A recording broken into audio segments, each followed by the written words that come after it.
Why do people get put in the SHU or an isolation cell in jail or prison?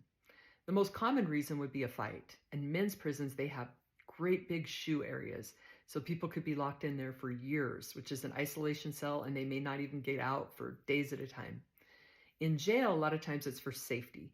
So, or it could be that you got in a fight and they'll put you in an isolation cell. There's also just, they can put you under investigation. So in my case, I was blogging about the prison that I was at and they didn't like that.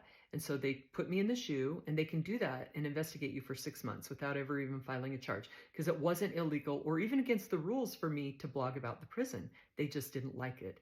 And so they chose to put me in the SHU and do an investigation, which nothing came of. And then they shipped me to a different prison, and that's called an administrative ship. And they can do that to anyone, right? So people say, well, you were breaking the rules. I actually wasn't breaking the rules, but they didn't like it. So that was why I was put in the SHU there. Another time in jail, I was put in the SHU because I had a full-on mental breakdown. And that's a long, drawn-out story, and I can do another video on it if you're interested, but I couldn't even say my name when they were asking me at the jail. And so they put me in an isolation cell, which made things way worse for me. Had a full-on breakdown in the isolation cell and ended up having to have a mental evaluation.